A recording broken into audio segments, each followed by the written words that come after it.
Hey book friends, welcome back to the channel. So here's the thing. I love reading. I love reading, but I do not have the time to be obsessed with reading, which is pretty much how I would sum up my January reading is obsessive reading. I read 13 books. You guys, 13 books. That's crazy.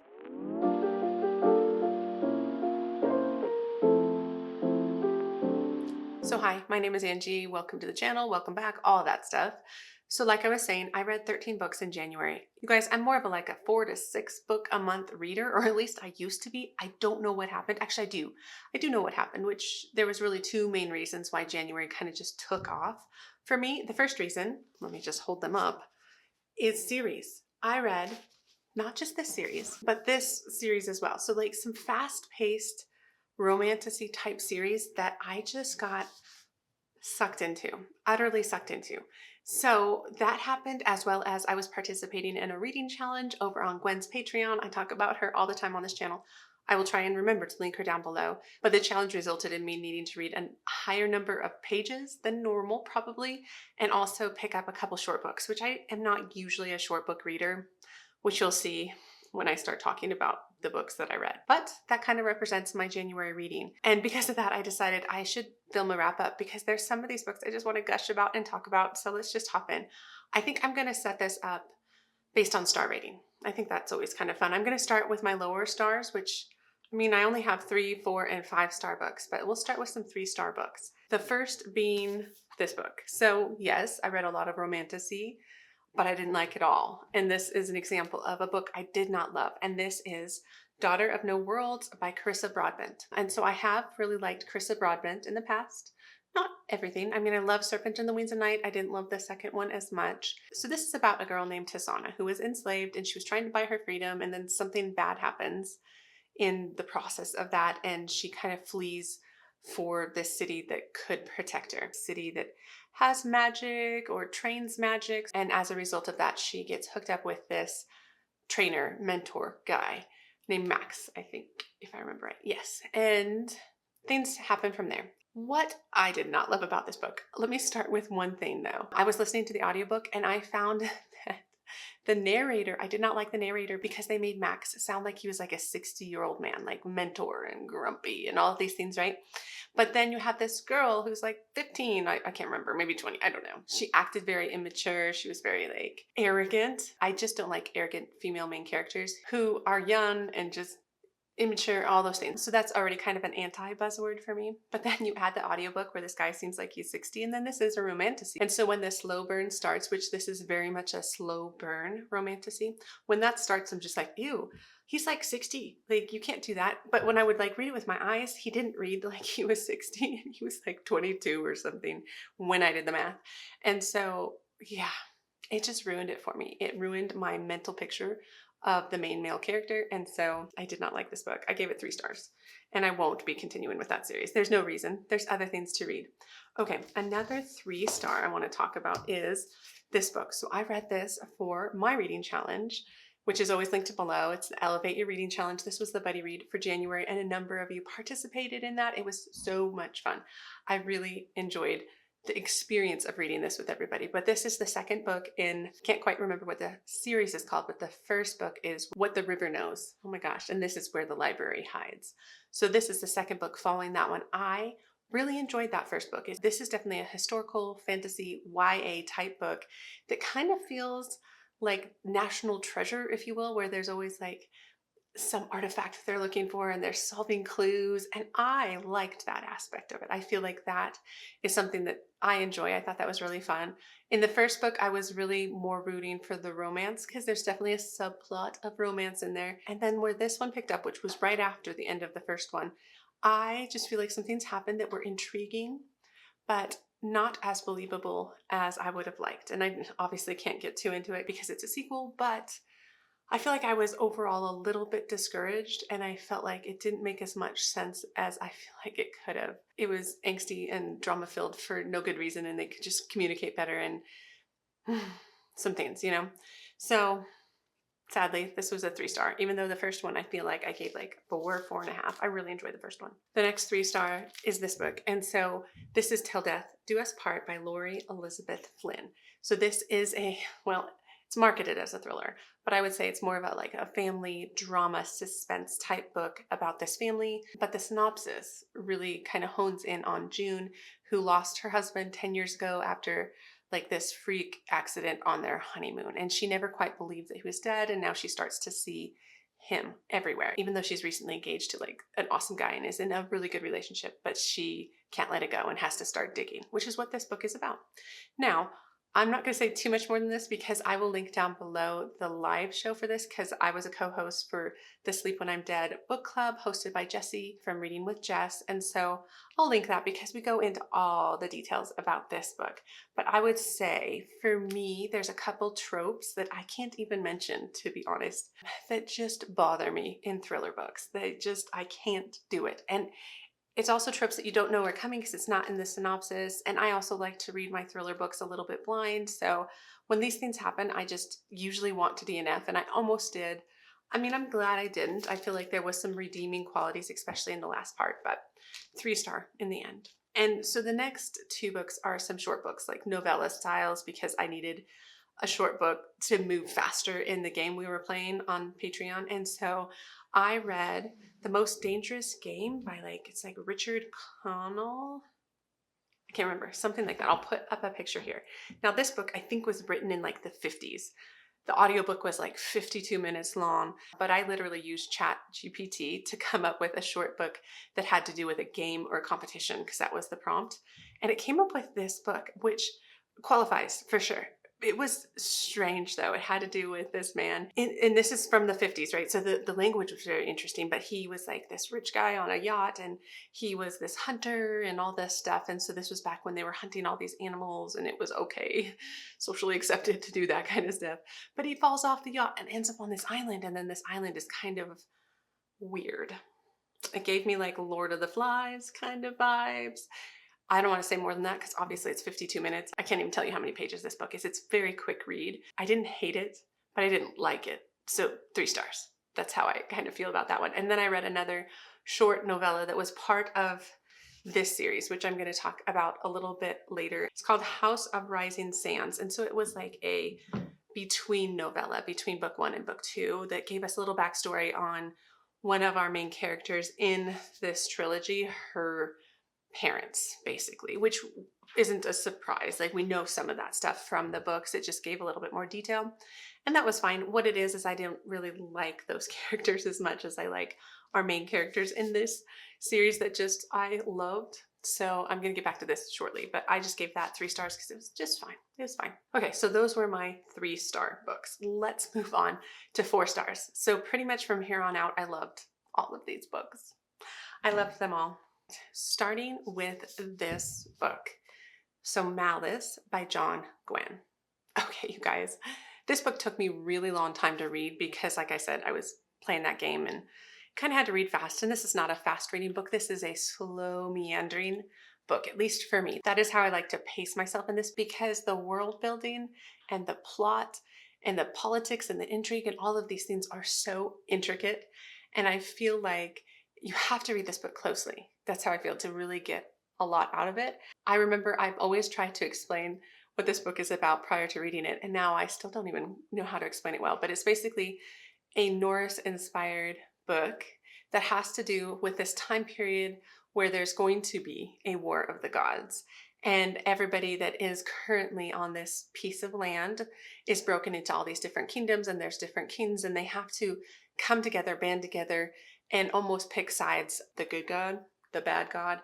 But there's this prophecy that states there's going to be these important people that kind of rise up on both sides to play a part. So that's the general gist, but we're following so many different characters, which I think could be a huge turnoff to some people. And it kind of was to me, in a way that it got me confused and bogged down.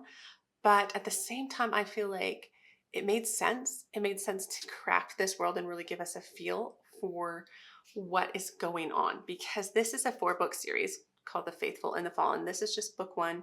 I did pick it up because of Becca's it's not backlist book club. Becca and the Books is running a kind of read along of this series and the next one in this world. And so I'm going to continue. I'm continuing with Valor because I just loved some of these characters. I found the way this last half, maybe, or third ended because it was so good. It was like fast paced, as where the beginning was not. It was very character building, like helping us understand these characters, even though it was a little bit confusing in the magic-ish realm of this, like the gods and what powers they have and how that interacts with the humans. So all in all, really good book, and I'm really looking forward to continuing in a very slow-paced manner. So Malice was my first 4-star. So this series, so this is the Kingdom of Crows series by Olivia Wildenstein. They're all on KU, which is really where I read it first. I own the first 2 books, but I read the third one on KU. So this series is about a girl named Fallon. She's our main character in this world of like fae, but also there's these other like shifter type characters that have been feared in her world of like humans or people who don't have power, who are under the fae. It's all kind of confusing. But as the series opens, she is very much kind of looked down upon, okay? But one of the princes is also kind of her childhood friend who she really respects and really hopes he's going to be like the best king to be, okay? And a lot of things happen in that first book that involve the crows, which this is called the Kingdom of the Crows, and waking up the king of the crows, and she plays a role and there's a prophecy and all of these things happen. Okay, our main character of Fallon is a little bit annoying at times, but I also do like her spunkiness. I like some aspects of her, like she's not arrogant. I think that always helps me. Like I don't feel like she exuded that arrogance, but she did kind of make poor decisions and all this, and she grows, her character arc really grows throughout the series. My favorite was book 2. So I gave book 1 4 stars. I gave book 2 like 4.5 stars. And then book 3, I gave 3 stars. So it is a trilogy, this initial story, which I did not understand because there's 4 books right now, plus that little novella. And then there's a 5th book coming. But those extra 2, book 4 and book 5, are kind of spin-off books. So for me, I think I'm going to end here because I started book 4 and I didn't like it. So I just kind of DNF'd it without really getting too far. So it's not even worth talking about. I DNF'd it pretty early on. I just didn't like the storyline. But the initial trilogy, I highly, highly recommend. So you guys, I know everybody's been talking about Fourth Wing and Onyx Storm, all the things, right? I initially did not want to pick up Fourth Wing because I had heard a couple things about it. I heard it was definitely spicy, which I tend to steer away from, but I got sucked in. I got sucked in for a number of reasons. I made a whole vlog like with my reactions to reading Fourth Wing. I'll link it below. It was the first book I read this year. But then I quickly went on to Iron Flame and then Onyx Storm. And you guys, I really enjoy the world she's building. I feel like the way I read it was just perfect for me because I feel like I'm seeing a little bit of the plot arc. I feel like that first book was so good because it had like the trials. She was at a school. She was like the underdog. She didn't know anything. She was thrown into this world where everybody was bigger, faster, stronger, right? That is such a common trope in fantasy books. But I really enjoyed her character. I really enjoyed her spunkiness and her creativity and her smarts. I really enjoyed her and Xaden and her friends and all of these things, right? And then I got on to Iron Flame and I feel like I had heard that it wasn't very good, but I don't agree. I thought it was really good. I thought it really kept the story going. I feel like it was appropriate how it was handled, how some of the information was taken, what had to happen post the end of Fourth Wing into the second book of Iron Flame. It made complete sense to me. I like the progression of the relationships. I liked the stakes, all the things. Now, when it comes to Onyx Storm, I feel like this took an uptick in world building. It felt like a more mature writing style. It felt like maybe our characters were a little bit more mature. I really do continue to like our relationship here. I feel like it's so fun to hear people's complaints about the book so far because I don't agree. And I think maybe just the way I read it, the fact that I read all 3 of these books for the first time in January, I feel like I'm able to see a lot of connections and not in a like, let's make a bunch of theories. That's too much for me. I am not that obsessed. I enjoyed it. All of these are like 4, 4.5 for me. It's not quite 5. I feel like for me, I need something just a little different, but the enjoyment factor of these books was so high. And I feel like upon reread, these might be 5 stars. I can't say exactly. I can't wait for whenever the next one comes out, probably 2 years from now or something like that. But I feel like the way this ended, I think it's really good. You guys, I really enjoyed these. I'm so glad I tried it because I was just so curious. And I don't love jumping on bandwagons, and I felt like I wasn't going to like it, but I was so wrong. I was so wrong. So those were my 4 stars. Okay. 5 stars. I already talked about this one. I made this 4.5 and rounded this up to 5 because I just really enjoyed that second book. So that, I guess, technically was a 5-star. And then I have 2 5-stars, which are just so much fun. Okay, so I read Ready or Not by Cara Bastone. This is a contemporary romance book with an unplanned pregnancy. It's not really a trope in this. It is the story. Like, that's not like a plot point. It is the story of this woman who became pregnant unexpectedly, one night stand sort of situation, and then her process of processing it with those that are closest to her, being like her best friend, her best friend's brother, and all the underlying discussions that went with that, because there was some infertility discussion because her best friend struggles to get pregnant and then she accidentally gets pregnant, and there's just a lot of hard feelings, and it felt like very real responses on both ends of that I just thought were really well handled. I thought she handled that really well. I also just really fell in love with our main male love interest, and that being her best friend's brother, which is said in the synopsis. I wanted to just make sure that was talked about because it had that long-term friends to lovers trope. And I really found that I like that. I read Love Light Farms in December and I really enjoyed it. I really enjoy that. And I'm not sure if it's just those 2 characters and just that personality of like a fun, like best friend that turns into more.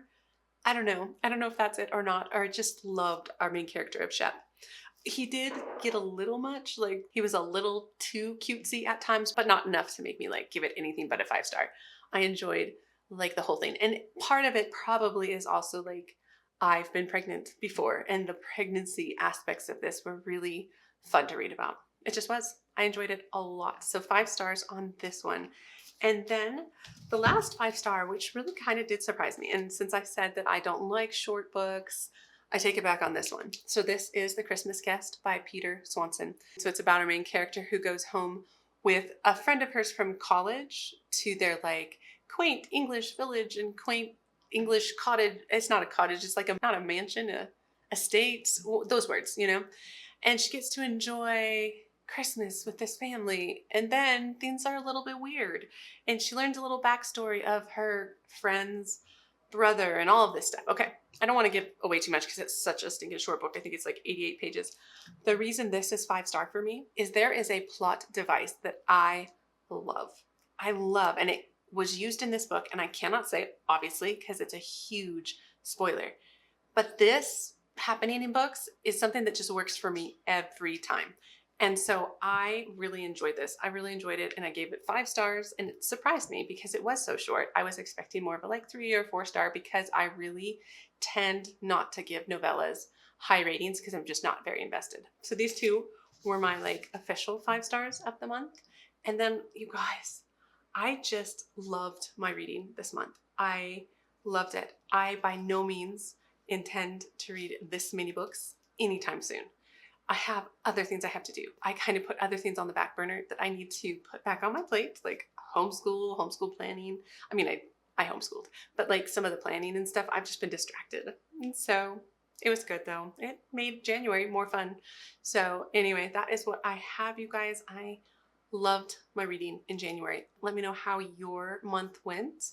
Let me know what was some of your favorites. Did you start out 2025 with a bang like I did? Because it was fantastic. But if you have nothing you necessarily want to share, or you haven't had a good reading month and you just want to leave me an emoji, maybe a dragon for 4th wing, let's just be honest. I'm on the hype train and that's okay. So I hope you all are well, and I will see you in the next book video. All right, guys, take care.